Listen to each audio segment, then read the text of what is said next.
Hello ನಮಸ್ತೆ ಎಲ್ಲರಿಗೂ. ಇವತ್ತೇನು ಮಾತಾಡೋಕ್ಕೆ ಬಂದೆ ಅಂದರೆ E20 ಫ್ಯೂಯಲ್ ಏನು ಚರ್ಚೆ ಆಗ್ತಿದೆ ಆಲ್ ಓವರ್ ಇಂಡಿಯಾ. ಇವತ್ತಂತ ಅಲ್ಲ, ಒಂದು 3-4 ದಿನದಿಂದ ನಿತಿನ್ ಗಡ್ಕರಿ ಅವರು ಏನು E10 ಫ್ಯೂಯಲ್ ಇತ್ತೋ ಅದನ್ನು ರೀಪ್ಲೇಸ್ ಆಗಿ E20 ತರೋಣ ಅಂತ ಡಿಸೈಡ್ ಮಾಡಿದ್ದಾರೆ.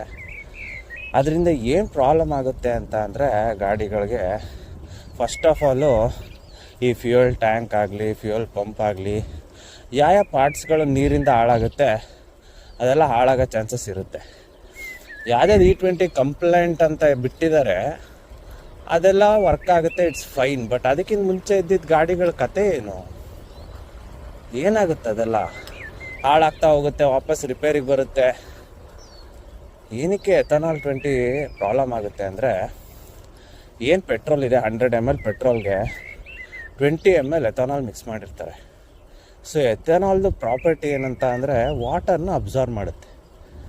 ವಾಟರ್ ಅಬ್ಸರ್ವ್ ಮಾಡಿದಾಗ ನಿಮ್ಮ ಗಾಡಿ ಫ್ಯೂಯಲಲ್ಲಿ ವಾಟರ್ ಇದ್ದರೆ ಏನಾಗುತ್ತೆ usually, first of all ethanol combustion ಆಗೋದು ಕಮ್ಮಿ ಪೆಟ್ರೋಲ್ಗಿಂತ, ರಿಯಲ್ ಪೆಟ್ರೋಲ್ಗಿಂತ. ಸೊ ಆವಾಗ ನಿಮಗೆ ಪವರು ಕಮ್ಮಿ ಪ್ರೊಡ್ಯೂಸ್ ಆಗುತ್ತೆ, ಇದರಿಂದ ಮೈಲೇಜು ಡ್ರಾಪ್ ಆಗುತ್ತೆ. ಅದ್ರ ಜೊತೆಗೆ ಸೊ ಇವಾಗೆಲ್ಲ ರಿಪೋರ್ಟ್ ಮಾಡ್ತಿರೋ ಪ್ರಕಾರ ಆಲ್ಮೋಸ್ಟ್ 10 to 20% ಎಥನಾಲ್ ಬ್ಲೆಂಡ್ ಆಗಿರೋದ್ರಿಂದ ಮೈಲೇಜ್ ಸಹ ಆಲ್ಮೋಸ್ಟ್ 20% ಇಳಿತಾ ಇದೆ. ಸೊ ಇದು ಪ್ರಾಬ್ಲಮ್ ಆಗುತ್ತೆ. ಜೊತೆಗೆ ಕಾಸ್ಟ್ನ ಕಮ್ಮಿ ಮಾಡ್ತಾ ಇಲ್ಲ, ಸೇಮ್ ಪ್ರೈಸಿಗೆ ಮಾರ್ತಾವ್ರೆ ಸೆಡೆಗಳು.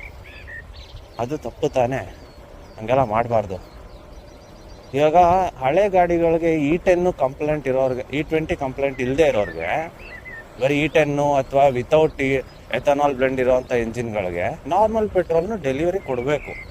ಒಂದು ಪೆಟ್ರೋಲ್ ಬ್ಯಾಂಕಲ್ಲಿ ನಾರ್ಮಲ್ ಪೆಟ್ರೋಲ್ ಜೊತೆಗೆ E20 ಪೆಟ್ರೋಲು ಇಡಬೇಕು. ಹೌದು, E20 ಇನ್ನು ಮುಂದೆ ಮಾಡ್ತಾ ಹೋದರೆ ಇಟ್ಸ್ ಗುಡ್. ಪೆಟ್ರೋಲ್ದು ಏನು ಡಿಪೆಂಡೆನ್ಸಿ ಇದೆ ಆಚೆ ದೇಶಗಳ ಮೇಲೆ ಕಮ್ಮಿ ಆಗ್ತಾ ಹೋಗುತ್ತೆ. ಬಟ್ ಹಾಗಂತ ಇಟ್ ಡಸಂಟ್ ಮೀನ್ ದಟ್ ನಮ್ಮ ಗಾಡಿಗಳನ್ನೇ ಹಾಳು ಮಾಡ್ಕೋಬೇಕು ಅಂತ. ಎರಡೂ ಆಪ್ಷನ್ಗಳನ್ನ ಕೊಟ್ಟರೆ ಇಟ್ ವಿಲ್ ಬಿ ಗುಡ್. ನೋಡೋಣ ಏನು ಮಾಡುತ್ತೆ ಗೌರ್ಮೆಂಟು, ನಮ್ಮ ಮಾತುಗಳೆಲ್ಲ ಕೇಳುತ್ತಾ ಕೇಳಲ್ವಾ, ಲೆಟ್ಸಿ ಒಂದೊಂದಾಗಿ ಗೊತ್ತಾಗ್ತಾ ಹೋಗುತ್ತೆ. ಇನ್ನೊಂದು ಸ್ವಲ್ಪ ದಿನ ಕಾದು ನೋಡೋಣ ಏನಾಗುತ್ತೆ ಅಂತ. Okay, nice. ಮತ್ತೆ ಸಿಗೋಣ ನಾಳೆ ಇನ್ನೊಂದು ವಿಚಾರದ ಜೊತೆಗೆ ಬರ್ತೀನಿ. Okay guys, bye take care, ಸಿಗೋಣ.